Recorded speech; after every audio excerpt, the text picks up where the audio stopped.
Tithing, one of the world's biggest scam.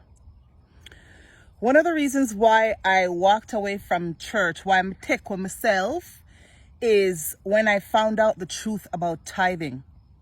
And when I found out the truth about tithing, I came to one conclusion. It's either the pastors know about tithing and they're lying, or they don't know about it at all.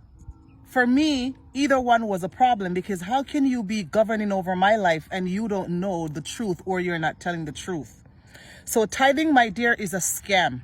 And Creflo Dollar recently came out and admitted that he's been preaching a false doctrine of tithe for over the years. You can go check out his video. Maybe now you will stop and believe, because one of the most prominent person who preaches on tithe and benefit of tithe is now coming and saying that he was wrong.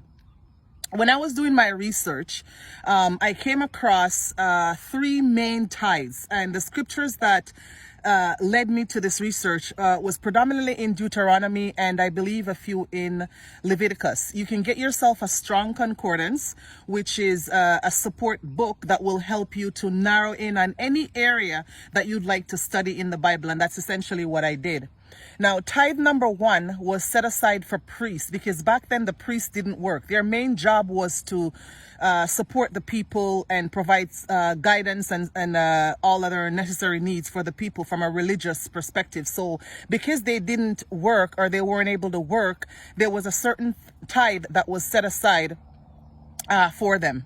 The second tithe was for widows and orphans, naturally, because if you're a widow, you don't have a husband to provide for you. Back in the days, we know that women relied heavily on men, and if you're an orphan, then you don't have anyone to support you. So that was the second tithe. The third tithe was sort of like a community celebration.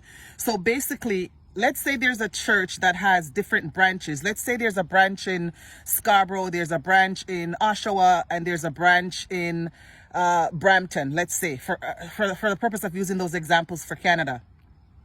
Let's say there was a celebration that's going to happen in Toronto. All those people would travel from all those different locations and meet up in Toronto for this celebration, which means that tithing, that celebration benefited the entire church. So it's not one person who is getting it. Everybody comes together and they enjoy this tithing.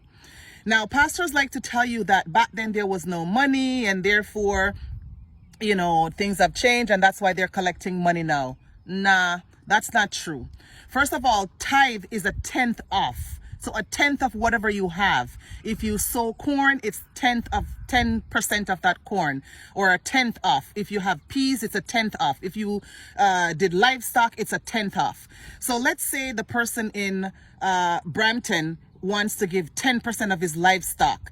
He probably wouldn't be able to carry those animals on the bus or in a car, right? So the Bible actually says that person should sell the cows in his hometown and then take the money, and when he gets to the festival, he buys back whatever his 10th is.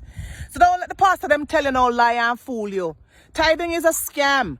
It's the world's longest scam. And tithing is one of the things that prevent black people from elevating. It's one of the things that prevents black people from owning anything. Because not only are you giving your resources and your time to church, you're now giving 10% of your monetary resources to one man who takes that money and buy all these houses and buy all these cars. Him and his family are living life, and sometimes the church member can't even find food to eat.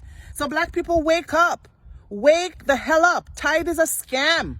It's a scam. Stop giving pastors your money. Take your money and go put it in some sort of investment fund. Take your money and go get life insurance, so when there's anything that's happening in your family, you have money. Take your money and put it towards your kids' education fund. Take your money and spend it on yourself, for crying out loud. You're the one who worked for it. Okay?